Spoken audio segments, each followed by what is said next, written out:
And that might be the scariest thing for Chelsea that I can possibly say. They look a million miles off where Arsenal are and where Chelsea believe they should be.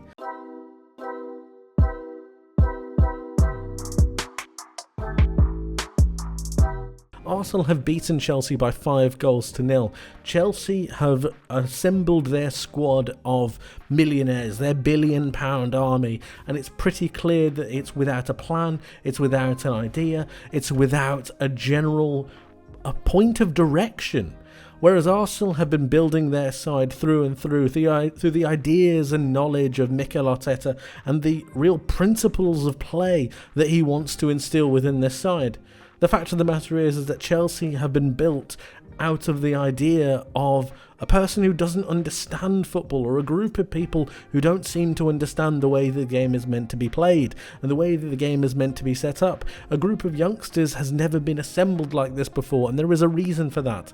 Arsenal's side mixes experience with prowess, with pace, with youth, with exuberance, but at the same time it's governed by an ideal and a principle of play, and this needs to be established before you bring in a side, and that's something that Chelsea have not done. From the very start of the match, Arsenal showed their intent for this game, and I was really impressed with the way they wanted to really dominate the game, but also the width of the play that they had. In this, I want to highlight two things. It's first of all the width that Arsenal held from the very start of the match. This opened up Chelsea a little bit more, and that's the second thing that I want to highlight, is the narrowness that Chelsea played with. This is Chelsea's actual right winger, this is Chelsea's right back, staying compact and making sure that they are able to nullify some of the space that Arsenal were able to drop into. Now, due to the way that Arsenal managed to spread apart the space and spread the lines, it just opened up Chelsea that little bit more, and later on we can see how that really benefited Arsenal. They run down the side, Declan Rice gathering the ball, driving at this Chelsea back line, and that's one of the things that Thomas Partey right here really allows. It unlocks Declan Rice and allows his physicality to really become present in those attacking phases of play. Leandro Trossard still holding that width, making sure that it's always keeping Gilchrist, who's here, on his toes, is waiting. There's an option. But at the same time, he can go both ways. He can isolate the space that he's running down here in this channel, but at the same time, he can also run inside. It's this duality to the way that Arsenal play which makes them so difficult. Moving on, Declan Rice charges into the box, and that's where you see the goal come from with Trossard. It's his ability to really isolate those little pockets of space, and look at the way that Declan Rice is moving Gilchrist. He's forcing him to really have to make a decision. Does he counter and really press upon that challenge, or does he try to hold the run for Trossard? He goes for Rice instead of Trossard, and it ends up being 1-0 to Arsenal through, admittedly, a mistake from Petrovic, but it's still a great shot from Leandro Trossard. It's highlighted so many times during this match. The contrast in the way that teams have treated Kai Havertz in comparison to the way that he's fit in at Arsenal is night and day. Chelsea fans continuously claim that Kai Havertz cannot be a contributing player within the Premier League, and he's scoring 2 goals against his very former club. Then you look at the ideas of Leandro Trossard in contrast with Mykhailo Mudryk. Mudryk was touted by Arsenal as the next big thing, but Chelsea swooped in and took him away. Leandro Trossard was the backup signing, and I think we all know who got the best deal out of those two. The second goal really did highlight the lack of intensity that Chelsea had for the entirety of this game. I didn't think they were at it from minute 1, and this really compounded almost every single problem they had. Lack of leadership from the back line, a lack of awareness about when situations and moments were going to come about, and then you have just a general chaotic problem running throughout the side. A lack of real awareness as to when these moments are going to happen. You've got Martin Odegaard, Saka, Rice and Trossard just ready to receive a pass at any given moment from this corner, and this is where the second goal comes from. It's just nowhere near good enough for a side that it looks to be as good as Chelsea are hoping. Saka passes over to Rice, who takes a shot, gets deflected, and then ends up being at Ben White's feet. But really, Chelsea deserved to score from this just from their lack of intensity. Eventually they get out, but it's far, far too late. And they actually make the mistake. They get out a little bit too late, and that leaves Ben White isolated here. I think that a good bit of marking from Saliba right here to try and stop the player from going out, that allows Ben White to stay onside, but generally it was shambolic defending from Chelsea, who thoroughly deserved to concede. The actual makeup of Arsenal's squad looks balanced. It looks composed, and when we look at the average positions, you can see that. The physicality of Declan Rice being able to move further forwards thanks to Jorginho being behind both him and Martin Odegaard, who brings the creativity to the side, brings a natural balance to the way that Arsenal wants to go forward. And if we contrast that with Chelsea and their lack of real cohesion, their lack of dynamism, Enzo Fernandez and Moises Caicedo are still proving that they cannot play together. Conor Gallagher fails to have the real creative spark to bring Chelsea to life. And then you've got Mykhailo Mudryk playing more as a defender than he does as an attacker in this side. And it says something about the way that Arsenal go forwards. But at the same time, it also says something about the lack of real identity that Chelsea have going forward. The third goal for Arsenal was a thing of beauty, a thing of class, and it's actually quite funny that Enzo Fernandez is marking Martin Odegaard right here because of the difference in price. There's actually a £60 million difference in price between Odegaard and Enzo Fernandez, and I know which one I'd be choosing. I know which one is having more impact on their side, and I've got to give a little bit of credit to Enzo Fernandez. I don't think it's all his fault, but he's definitely struggling to really make his imprint on this Chelsea side, whereas Martin Odegaard is the ticking heartbeat of this Arsenal creative attack. The first thing that I want to mention about this is Martin Odegaard's quality to be able to find the run of Havertz and then play that ball through. The second thing I want to mention is Havertz's willingness to run in beyond. We know how high Chelsea like to hold their line, and it's through this creative running from Havertz from out to in that really causes this goal to happen. I was really impressed by the way that Havertz wanted to have that ball in behind. If you actually pay attention to his demeanour and his posture, he's actually pointing for the ball to go in beyond, making that willingness to run and then pushing that Chelsea backline back, allowing for extra space for Martin Odegaard to be able to play that pass. Brilliant piece of forward play, and something that Chelsea could seriously do with at this moment in time. It runs on, and then you've got Kai Havertz up against Cucurella, up against Badiashile, who I thought had a terrible game. I didn't think he was positionally correct, I didn't think he passed very well, and Chelsea all over looked a bit haphazard. The difference in space between Disasi and Badiashile is far too wide, and that's where the pass from Martin Odegaard is able to come in.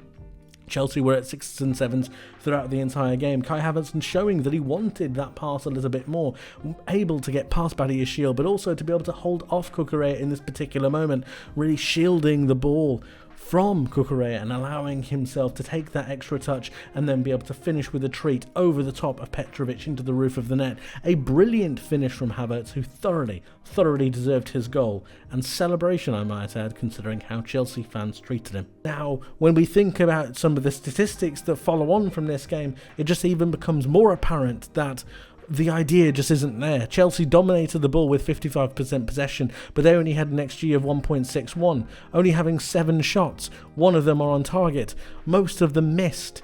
Arsenal had 45% possession, but utilising the ball far better. 27 shots, 10 of them on target, 5 of them were goals. And when you look at the big chances that were created, yes, Chelsea had 2, and yes, Chelsea missed 2, but Arsenal missed the same amount and actually converted 2 of their chances. Chelsea hit the woodwork, but Arsenal were able to really convert a lot of their chances into major moments, utilising the creativity of Martin Odegaard to bring this team to life. I think Arsenal are the perfect example and the perfect juxtaposition for Chelsea to show what they should have, rather than what they do have currently. If you thought Kai Havertz's first goal was impressive, then this is something else. His ability to find different pockets of space in this game was second to none, and I actually didn't think he had this major asset in him. I think that Chelsea did a horrendous job of attempting to mark. I mean, players are around him but not really pressurising, and he's able to take the ball in this area, roll it across his body, and then make sure he's got a little bit of space for himself. But the lack of intensity from the Chelsea defenders just gives him that little bit extra edge, that little bit of opportunity. But as for Arsenal going forwards, I've got to highlight something. 1, 2, 3, 4 players in the box, but they're all closer to the goal than the rest of the midfielders. So it's essentially, if you want to say it, it's essentially a 4v4.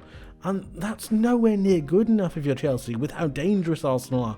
Declan Rice is currently running into the box. It's maddening. But from a Kai Havertz point of view, this goal is absolutely sensational. He's able to take the ball, roll it across his body, make sure that he's able to take a touch, and then finish it across the goalkeeper into the bottom right-hand corner. A sensational shot, brilliantly worked, and one, yet again, that he thoroughly deserved. Chelsea lost possession 116 times, which is more than Arsenal. Considering the fact that they have more possession, that is something to be really alarmed by. 48 duels won compared to 43. Arsenal nearly outgrowing Chelsea in every single metric. More aerials won, more tackles, more interceptions. This highlights a side that wants it more. And I do have to question the integrity and the reasoning behind why these Chelsea players are playing.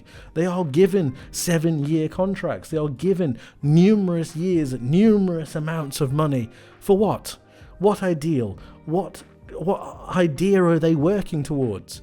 I don't see a spearhead. I don't see a manager in Mauricio Pochettino with this group of players that is willing to change things when things go against them.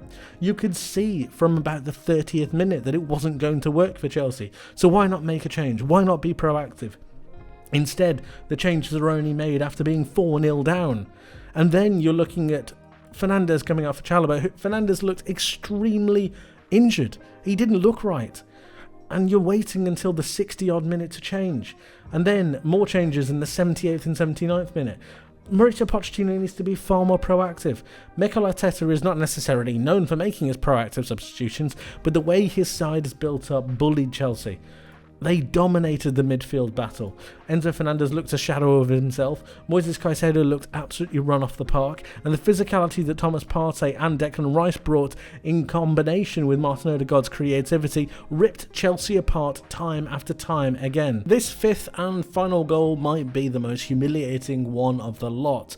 And that's down to Arsenal's real ability to find space, but also to identify the major frailties within Chelsea's defence. I want to highlight the Chelsea defenders to begin with. So we've got 1, 2, 3, 4, 5, and nobody sees the run that's coming, and it's going to be from Ben White out on this right hand side. Now he does a brilliant job of holding that offside line, but at the same time we're also going to be talking about Martin Odegaard once again. His ability to find the Arsenal player who's in space, willing to make that run in beyond. And I just want to make sure that you see this, because Kai Havertz is currently pointing to the right hand side to show that there is currently a player running on. He knows he's offside, but he wants to make sure and highlight to Martin Odegaard that Ben White is currently on the run and he's onside. A brilliant piece of team play, who's able to really be selfless enough to be able to find that pocket of space. The ball gets played over the top for Ben White, who was able to either have a choice of playing it across or to try and shoot on goal. Let's be honest, he hasn't shot on goal, but the amount of Arsenal bodies in and around ready to take this is incredible. And a lot of Chelsea fans might say that Ben White doesn't mean it, it doesn't mean to go in the net. Well, if he doesn't do that and he decides to try and square it and he actually hits it a little bit better, it rolls across the net and it's a tap-in for not 1, not 2, but 3 Arsenal players. The Chelsea players were nowhere near any of this. It's shocking defending, it's brilliantly exploited, and it yet again shows the difference in quality and class between these two sides. It was sensationally worked, brilliantly sought after, and like I said, 1, 2, 3 attackers ready for the tap-in if Ben White doesn't pull a bit of a worldie out of his locker. It was brilliant. But for me, Kai Havertz was the epitome of everything that Arsenal did right in this game. A change of value, a change of sense of belief, and he just looks so much better for it. Perhaps a little bit more faith should have been given for the former Chelsea star. It was a shocking day for Chelsea, but a fantastic day for Arsenal, and it's a game that seriously highlights not only the difference in quality between the two sides, but the difference in which both sides were built. And that might be the scariest thing for Chelsea that I can possibly say. They look a million miles off where Arsenal are and where Chelsea believe they should be. And it's this contrast that I think needs to resonate with the Chelsea board members if they're ever going to get back to where they want to be. Arsenal look like they're gunning for the Premier League title, and it's this result that looks to really reclaim their grasp of what they hope to be a fantastic season.